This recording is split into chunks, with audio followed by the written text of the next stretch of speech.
Hello students, मैं doctor Meenakshi Meena. आज की हमारी क्लास बीए पार्ट 2 की आपके प्रश्न पत्र ग्रामीण समाजशास्त्र की क्लास है। इसमें आज हम पढ़ेंगे।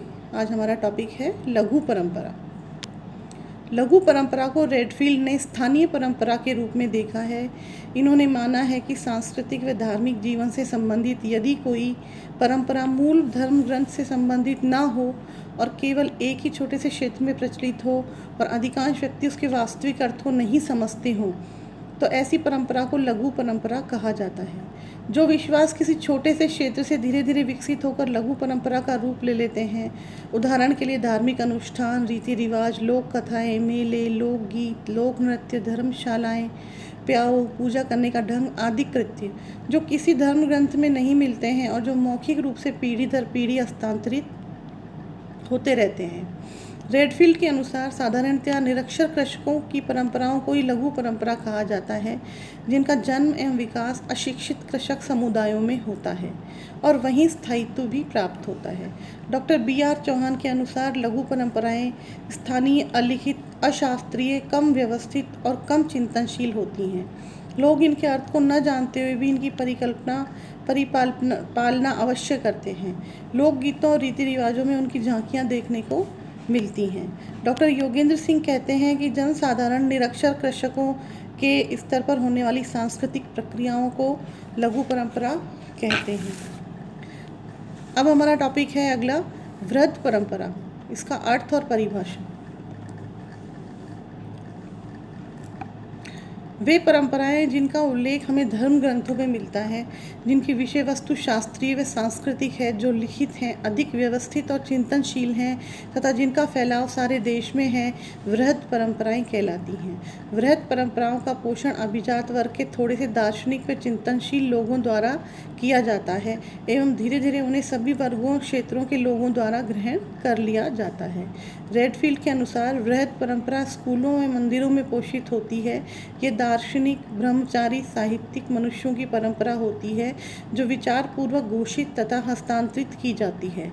मैकिम मैरियट, यदि कोई परंपरा प्राचीन धर्म ग्रंथों में बताए गए व्यवहारों के अनुरूप होती है तथा उसका प्रसार संपूर्ण समाज में होता है तो उसे वृहद परंपरा कहेंगे।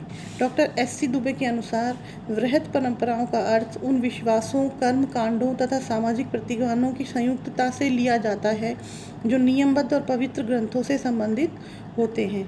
लघु एवं वृहद परंपराओं में आदान प्रदान, ये हमारा अगला टॉपिक है, लघु एवं वृहद परंपराओं में आदान प्रदान। स्थानीयकरण एवं सार्वभौमिकीकरण की प्रक्रिया के माध्यम से लघु एवं वृहद परंपराओं में आदान प्रदान होता रहता है। जैसे कि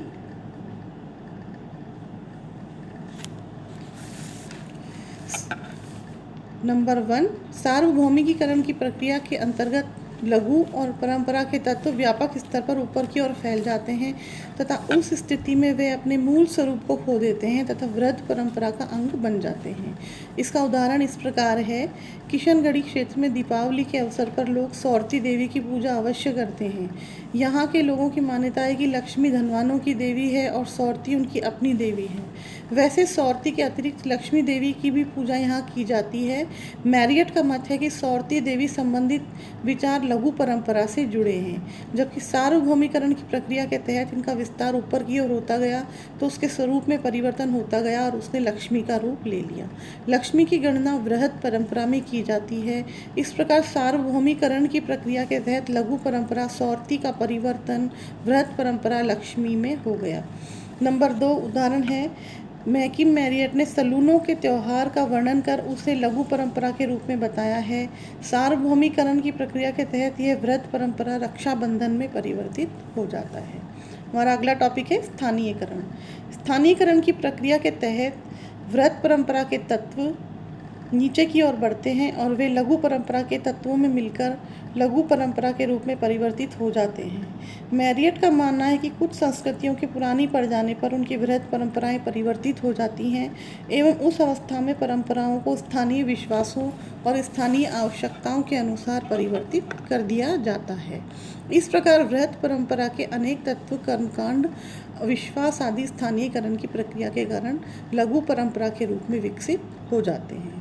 तो आज हमने लघु एवं बृहत परंपराओं के बारे में पढ़ा, उनका अर्थ और परिभाषाएं पढ़ी। और अभी हमारा टॉपिक चल रहा था स्थानीयकरण, जो कि हमने अभी समझा।